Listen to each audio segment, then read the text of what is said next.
kayo ay nakatutok sa Halaman Kaalaman para sa masaganang buhay.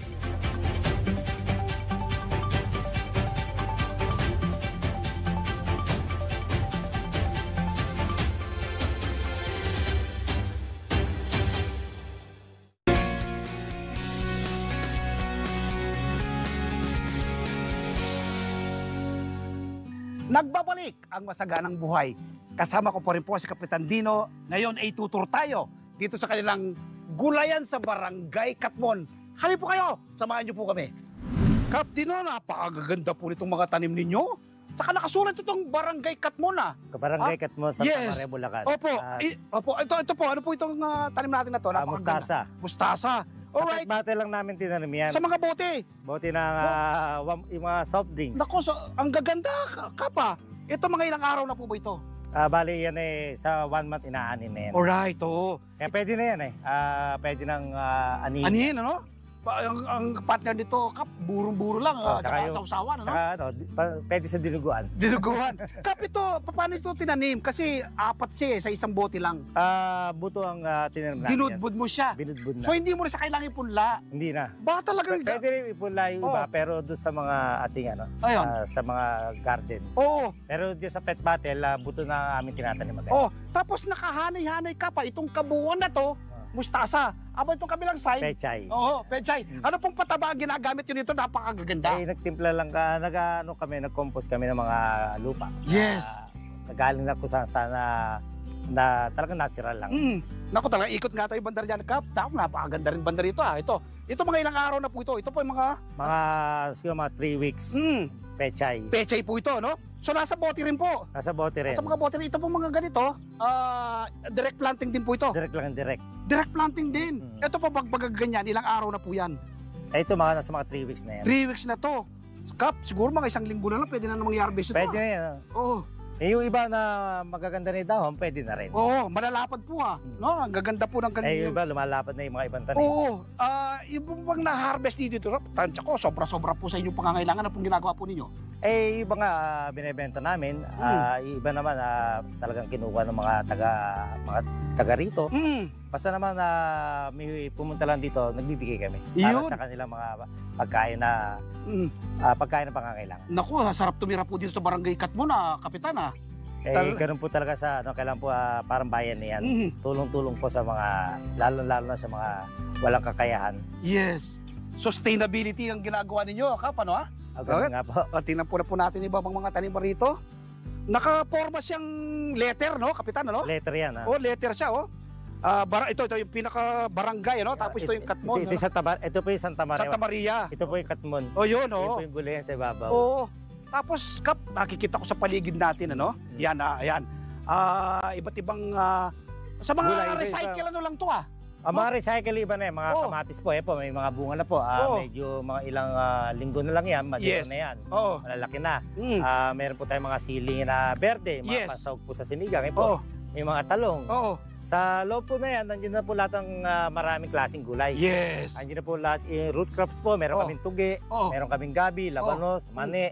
Tapos po yung mga gumagapang po na ampalaya, upo, patola. Kumpleto kayo dito Sigarilya, sitaw, pipino. Ako. Meron po kami lipi. Sobra yata sa bahay kubo ka pa. Meron kami mga sibuyas na tanim. Meron po kaming okra, saluyot, alugbati. Nako. Andiyan na po lahat. Saka po itong mga lipi, yung pechay, mustasa, repolyo at saka po yung lettuce po. Ikot tayo kayo. Saka po meron po tayo kangkong. Yung po yung mahalaga, Chinese kangkong. Yes, lipat tayo ngayon sa nursery, Kap, ano? Dito na po tayo sa nursery nitong Barangay Katmon. Napakarami pong mga punla po ninyo. Ano pong ginagawa po ninyo dito, Kapitan? Ayun ang mga tinatanim namin sa mga ibang naanin na papalitan na namin yung mga hindi na mga medyo magulang na yung mga puno. Yes. At saka may mga binibigay kami sa mga household. Ito yung binibigay ninyo?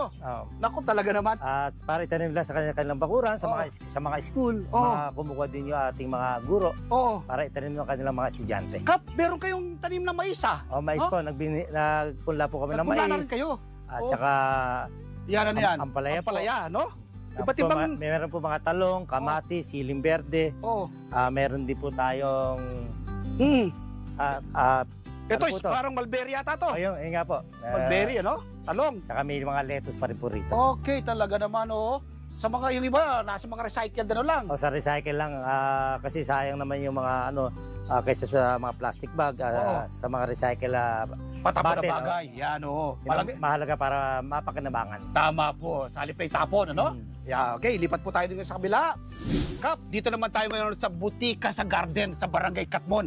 Ano po ito? Mga recognized mo ng Department of Health ito, Nagtanim kami ng katulong ko rito, mga Knights of Columbus. Yes. Ng aming council dito sa Holy Family Ano pong mga medicinal plant ito? Ito yung luyan dilaw. Luyan dilaw, maganda po yan, okay? Ginagamit yan na talagang gamot sa mga digestive na ano. Oo, yung may problema sa digestion, ano? Sa tiyan. About this? Ito yung serpentina. Ito sa diabetes talaga. Maganda sa mga may diabetes to? Talagang yun ang ginagamit. Ako, mismo ko, minimum ko yung binababad ko sa tubig. Napakapait yan ka pa. Talagang kailangan na Yes. Mas maano kaysa sa mga capsule, yes. mas okay itong leaves. Tama. Natural po yan. About this? Sampalok-sampalukan. At saka itong oregano. Sekreperan din yan, kapa. Sa mga ubo. Oo. Na mga barado yung sa ilong. Tama. Yan ang talagang mahusay yung oregano. Kaya talagang sinama namin na magtanim kami niyan kasi nga kailangan din na mataga. Sabi ko sa kanila, pag kailangan nila, pumunta lang sila dito sa barangay. Tama. Tansya ko, Kap, kapag merong may lagnat, may sipon, dito tumatakbo yung mga kabarangay mo, at kumukuha na lang sila rito. Kasi marami rin mga naniniwala pa yung mga tao rito na sa mga ganyang mga gamot na sa medisina, yung mga herbal. Yes. Meron kasi mga iba hindi naniniwala Pero kasi puro sa doktor, di ba? Pero ito, mas mabisa yan. Yes. Kasi dyan din naman nanggagaling yung mga gamot na ginagawa Yes. Kapitan, napakaganda po ng barangay po ninyo. Ano pa pong plano yung development dito sa mga susunod na mga buwan, panahon, Kapitan? Basta ito aming gulay sa Barangay Katmon, tuloy-tuloy yung aming pagtatanim. Tsaka yung kung ano man yung kailangan pa namin idagdag para ma-improve kung ano pa yung pangangailangan ng aming kabarangay. Yes. Gagawin po namin, kaming sanggunian ng barangay, tulong-tulong, para po sa kaayos po at ikaunlad ng aming gulay sa Barangay Katmon. Yes, baka meron po ay nais pasalamatan, Kapitan. Ibinibigay ko po sa inyong pagkakataon. Nagpapasalamat po ako sa aking mga kasamahan, sa sangguniang barangay, sa lahat po ng tao ng barangay. Yes. Sa aking katulong dito po sa pagkaayos ng gulay sa Barangay ng Katmon, kay Ma'am Joyce, kay Sergio Pascual, kay Chris De La Rosa, yes. At saka sa mga iba't ibang taong tumulong dito. At nagpapasalamat din po kami sa ating po munisipyo po, sa pangunguna po ni Dr. Arnel Garcia po ng Department of Agriculture, kay Ma'am Jilin po, at saka po sa provincial po kay Sir Jason po, at saka po kay Mama Carmela po, ng Provincial Agricultural Office po. Nako. At saka po sa aming mayor po, Mayor Oming Ramos po, ng aming bayan ng Santa Maria po. Yun. Kap, salamat po. Una sa panayam, pangalawa sa pagturpo ng team ng Masaganang Buhay dito po sa Gulayan sa Barangay Katmon. Maraming salamat po. Nakasama po natin si Kapitan Dino Adriano, owner ng Gulayan sa Barangay. Dito po yan sa Katmon, Santa Maria, Bulacan. Huwag po kayo bibitiw. Magbabalik pa ang Masaganang Buhay. Kayo ay nakatutok sa Halaman Kaalaman para sa Masaganang Buhay.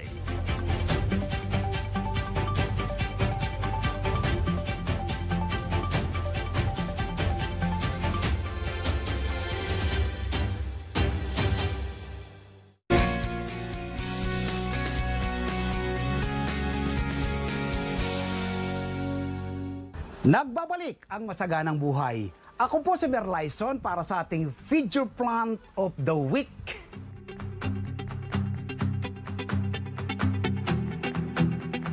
Ngayon po ay isi-share ko po sa inyo ang simple at madaling pagtatanim ng kangkong sa mga bote ng mineral water.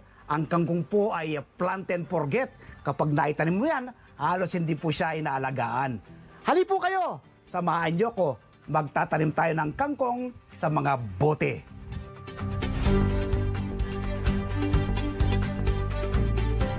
Ang kangkong o water spinach ay kilalang green leafy vegetable sa maraming bansa sa Asia, kabilang na ang Pilipinas.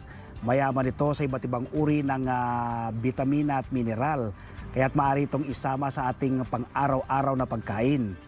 Pangunahin sa mga health benefits nito ay vitamin A na nagpapanatili para malinaw ang ating paningin, malusog ang ating balat at suporta sa ating immune system. May taglay ding vitamin C na isang powerful antioxidant ang kangkong na nagpoprotekta sa ating mga sel laban sa pagkasira. Mayroon din itong vitamin K na mahalaga sa ating blood clotting. Ang calcium naman na taglay ng kangkong ay nagpapalakas ng ating buto at ngipin at pagsuporta sa ating nerves function at muscle contraction. Mayroon ding potassium na nakakatulong sa ating kalusugan sa ang kangkong. Maganda sa ating puso at ang iron naman ay maganda sa ating katawan. Mayaman din ang kangkong sa fiber na nagpapaganda ng ating digestion, nakakatulong ang ating pagbaba ng timbang, pagkakaroon ng diabetes. Meron din siyang anti-inflammatory effects ang kangkong, kaya nakakatulong ito sa mga taong may inflammatory condition gaya ng arthritis. Ilang lang po yan sa napakaraming taglay na benefits sa ating katawan ng kangkong. So ngayon ay magtatanim na tayo ng kangkong sa mga bote ng mineral water. So ito po yung ating mga gagamiting bote. Pinaggamitan ko na po ito sa iba kong mga halaman. Makikita niyo po may butas po yung ilalim niyan. Kadugtong po na ganyan yan. Yan. So ito po. Sa mga bote po ng soft drinks, pwede rin. Ito pong pagtataniman natin ngayon ay bote po ng mineral water. Ito naman po yung lupa natin na gagamitin. Mamasa-masa na po yung lupa pero buwagag po. Kita niyo po yung lupa, mamasa-masa na siya. Yan. Para mas mabilis pong mag-sprout yung seeds. Tapos maglagay na po tayo ng paunang pataba. Vermicast po yung ating ilalagay na pataba. Yan. Nang sa ganon, kapag tumubo po yung ating halaman ay maganda po kagad ang bulas. Maglagay din po tayo ng coco peat. Yung coco peat po para mapanatili pong buwagag ang lupa. Malaya pong makagala yung mga ugat ng ating mga tanim na halaman. Yan, pagkalagay po ng ganyan, i-mix nyo lang pong mabuti yung lupa. Yan. Andun sa ating vermicast at coco peat na inilagay. Tapos, lagyan tayo ng lupa dito sa ating mga bote ng mineral water. Huwag nyo pong pakapuno muna, mahigit kalahati lang po ang inyong ilalagay na lupa. Yan. Ngayon ay magtatanim na tayo. Ating kangkong. Gupitin ko na itong ating seeds. Kuha na tayo ng ating buto ng kangkong. So yan. So yan po. Ito yung pong buto ng kangkong. Sa mga plant nursery may mabibili po kayo dyan. Sa mga supermarket meron din po. At saka sa kilalang hardware meron. Sa isang bote po ng ganito, pwede po kayong maglagay kahit hanggang 5 piraso ng seeds. So kuha tayo ng mga 10 seeds. Maglagay tayo ng tigli-5. So yan. Tapos ay ilagay lang po ng ganito, iwa-iwalay. 1, 2, 3, 4, 5. Sa kabila, 1, 2, 3, 4, 5. Yan. Baon lang po ng bahagya. Yan, Baon lang po ng bahagya. 1 inch, Yan. Yan. Sa kabila. Ito. Ayan. Ito pa. Yun. So, yan. Hanapin ng bahagya ganito. Yan, para lang po mag-fit yung ating seeds ay pwede nyo pong wiwisik-wisikin. Ito ng tubig. Huwag pong bubuusan para hindi po sila maipit. Yan. Simpleng-simpleng alagaan at patubuin po ang kangkong. Kapag po nagtatanim kayo ng ganito at hindi po naubos ang seeds po ninyo, hindi nyo naitanim lahat, i-shield nyo po uli. Nang sa ganon ay mataas pa rin po yung germination rate kapag ginamit ninyo. Yung iba kasi, nagtataka sila bakit hindi nila napapatubo yung kanilang mga seeds kasi nga naka-open. So dapat ay i-shield nyo po ulit. Ilagay dito sa kanyang lalagyan, sa kanyang pouch. Ayun, so itong ating bagong tanim naman ngayon po ito ay ilagay po muna nyo ngayon sa isang lilim na lugar. After 1 week lang naman po ay naka-sprout na yan. Minsan mga 4 to 5 days, sprout na rin, ano? Pero hanggang 1 week po ay sprout na yan. After 1 week, so sprout na po yung ating mga tanim na kangkong. By this time po, ay direkta na silang paarawan. Dapat po ang kangkong naarawan siya within 7 to 8 hours a day. So yan ang ating 1-week-old na kangkong. After 1.5 months, so yan na po yung ating tanim na kangkong sa bote ng mineral water. Ready to harvest na po, no?